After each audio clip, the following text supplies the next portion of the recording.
Salamo fahenina ambin'ny folo andin'ny faraky ambin'ny folo hoe fahavokisam-pifaliana no anatrenao ary fahafanaretana no an-tananao ankavanana mandrakizay. Saingy tsy nipetraka teo anatren'ny tavan'Andriamanitra isika olombelona satria ambaran'ny Isaia mpaminany tsara ao amin'ny boky 7:1 sy ny faharoa hoe indro ny tanan' Jehova tsy fohy fa mahavonjy ary ny sofiny tsy laladalovana fa mahare fa ny elokareo no efitra mampisaraka anareo amin'Andriamanitra ary ny fahotanareo dia mampiafina ny tavany aminareo ka dia tsy mihaino izy. Nanota isika dia tsy nahita n'ilay tavan'Andriamanitra intsony ary lasa tsy nanana n'ilay fifaliana.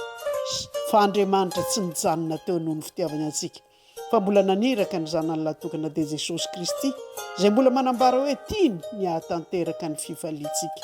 Nanaiky ny solovoina teo amin'ny hazo fijaliana, nandresy ny fahafatesana ho antsika ary nametraka ny fandresena ho antsika izy.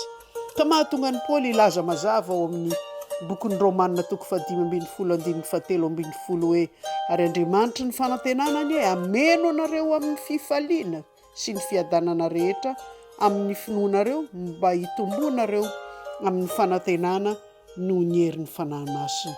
Ameno amin'ny fifaliana. Ka io koa ny mbola ilazan'ny Paoly ao amin'ny Filipianina 4:1 hoe mifalia mandrakariva amin'ny tompo hoy izaho indray mifalia.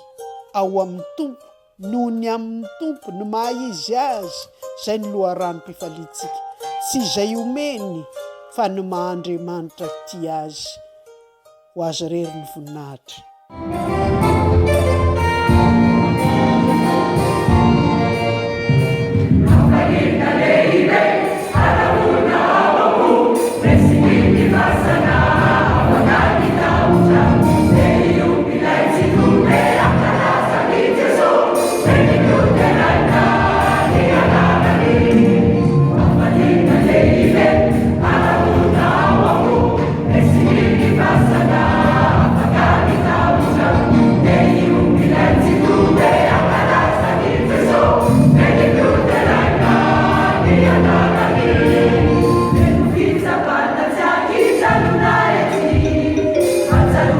It's